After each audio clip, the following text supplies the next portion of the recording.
بسم اللہ الرحمن الرحیم۔ محترم ناظرین السلام علیکم۔ آج میں اللہ سبحانہ تعالیٰ کا نام الآخر لے کر آپ کی خدمت میں حاضر ہوئی ہوں۔ الآخر، سب سے آخر۔ اللہ تعالیٰ قرآن مجید میں ایک بار اپنے آپ کو الآخر، آخری کہتا ہے۔ الآخر وہ ہے جس کی کوئی انتہا ہے نہ ابتدا، اس کے علاوہ کوئی چیز نہیں ہے۔ وہ آخری ہے اور پوری مخلوق کے گزر جانے کے بعد بھی باقی رہے گا۔ الآخر آخری ہے بغیر اول کے، وہ کسی بھی وضاحت سے بالا تر ہے۔ الآخر منطقی طور پر سب سے پہلے ہمیں ہدایت دینے والا ہے اور ان کی دیکھ بھال کرنے والا آخری ہے جن کی وہ رہنمائی کرتا ہے۔ وہ آخری ہی رہے گا جس کے ساتھ جوہر یا صفات میں اس کے مقابلے کی کوئی چیز یا کوئی چیز نہیں۔ سورۃ الحدید آیت نمبر 3 میں الآخر خود کہتا ہے، وہی اول اور آخر اور ظاہر اور باطن ہے اور وہ سب کچھ جانتا ہے۔ کیا باقی رہے گا؟ سورۃ رحمان 26 اور 27 کی خوبصورت آیات میں اللہ ذوالجلال فرماتا ہے کہ زمین کے تمام باشندے ہلاک اور مرنے والے ہیں، یہاں تک کہ آسمان والے بھی مر جائیں گے سوائے اس کے جسے اللہ چاہے۔ کیا باقی رہے گا؟ صرف اللہ کی ذات والا چہرہ، کیونکہ ہمارا رب بلند بابرکت ہمیشہ زندہ رہنے والا ہے جو کبھی نہیں مرتا۔ اور پھر یہ کہ ہم اس نام سے کیسے رہ سکتے ہیں؟ اللہ سے ملنے کی خواہش آپ کو اچھے کام کی ترغیب دے۔ رسول اللہ صلی اللہ علیہ وسلم نے فرمایا، جو اللہ سے ملاقات کو پسند کرتا ہے اللہ اس سے ملنا پسند کرتا ہے۔ جو شخص اللہ سے ملاقات کو ناپسند کرتا ہے اللہ اس سے ملاقات کو ناپسند کرتا ہے۔ جب آپ مر جائیں گے تو آپ کو جنت میں یا جہنم میں آپ کی قسمت کی ایک جھلک دکھائی جائے گی۔ یہ آپ کی اللہ سے ملاقات کی محبت یا ناپسندگی پیدا کرے گا۔ اور پھر یہ کہ ہر روز اللہ سے اپنی ملاقات اور اس کے سامنے کھڑے ہونے کے بارے میں سوچیں، اور یہ آپ کو اچھے کام کرنے اور خواہشات کے خلاف جدوجہد کرنے کی ترغیب دے تاکہ آپ کو اللہ الآخر سے ملاقات کی محبت نصیب ہو۔ جو اللہ کو پہلے رکھتا ہے وہ کبھی آخری نہیں ہوتا۔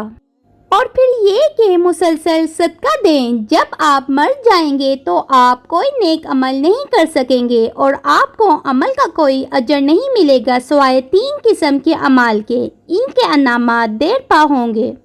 رسول اللہ صلی اللہ علیہ وسلم نے فرمایا، جب آدمی مر جاتا ہے تو 3 چیزوں کے علاوہ اس کا عمل منقطع ہو جاتا ہے۔ پہلا صدقہ جاریہ، دوسرا وہ علم جو فائدہ مند ہے، تیسرا نیک اولاد جو اس میت کے لیے دعا کرے۔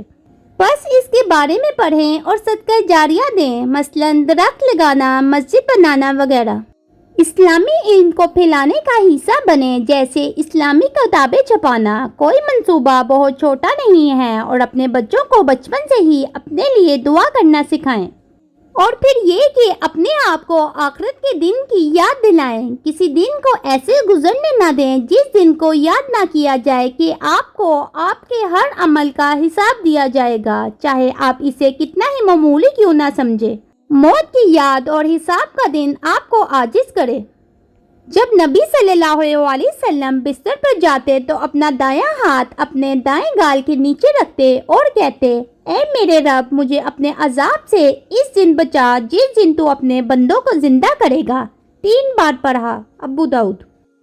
اس دعا کو یاد رکھیں اور اسے اپنے بستر کے پاس ایک نوٹ پر لکھیں تاکہ آپ اسے انشاءاللہ کہنا کبھی نہ بھولیں۔ اور پھر یہ کہ پڑوسیوں اور مہمانوں کے حقوق کی قدر کریں۔ قرآن و سنت میں مخصوص نیکیاں بیان کی گئی ہیں جن کا تعلق الآخر اور یوم آخرت پر آپ کے عقیدے سے براہ راست منسلک ہے۔ اپنی روزمرہ کی زندگی میں ان سب کو پورا کرنے کی کوشش کریں۔ رسول اللہ صلی اللہ علیہ وسلم نے فرمایا، جو اللہ اور یوم آخرت پہ ایمان رکھتا ہے وہ اچھی بات کہے یا خاموش رہے۔ جو اللہ اور یوم آخرت پہ ایمان رکھتا ہے اسے چاہیے کہ اپنے پڑوسی کے ساتھ حسن سلوک کرے، اور جو اللہ اور یوم آخرت پر یقین رکھتا ہے اسے چاہیے کہ وہ اپنے مہمان کے ساتھ حسن سلوک کرے۔ اور پھر یہ کہ اچھے انجام کے لیے الآخر سے پوچھیں۔ کچھ لوگ اپنی زندگی کے بالکل آخر میں کفریہ فعل کا ارتکاب کرتے ہیں۔ اللہ ہمیں اس سے محفوظ رکھے اور کفر پر موت دے۔ کچھ زندگیوں کا خاتمہ ہولناک ذلت امیز طریقے سے ہوتا ہے، جیسے نوجوان مسلمان گاڑی کے حادثوں میں اس وقت مرتے ہیں جب وہ نشے میں ہوتے اور تیز رفتار سے چلتے تھے، اور دوسری مثالیں کہ موت کے فرشتے نے مومنوں کو پکڑ لیا جب وہ کسی بڑے گناہ میں مصروف تھے۔ الآخر سے پوچھو کہ تمہارا آخری عمل تمہارا بہترین عمل ہو اور تمہارا بہترین دن ہو جس دن تم اس سے ملو۔ آپ اس خوبصورت دعا کو استعمال کر سکتے ہیں۔ اپنی زندگی، اعمال اور موت پر گہرائی سے غور کرتے ہوئے اسے کہیں، اے اللہ، میں تجھ سے اپنی زندگی کا اچھا خاتمہ مانگتا ہوں۔ اور پھر آخر میں الآخر سے دعا کرتے ہیں، اے اللہ، الآخر ہم جانتے ہیں کہ تو ہی آخری ذات ہے، جب سب کچھ فنا ہو جائے گا۔ ہمیں آپ سے ملنے کے لیے محبت اور بےتابی سے نوازیں اور ہمیں اپنے آپ کو یاد دلائیں کہ ہم آپ کے سامنے کھڑے ہوں گے تاکہ ہم نیکی کرنے کی کوشش کر سکیں۔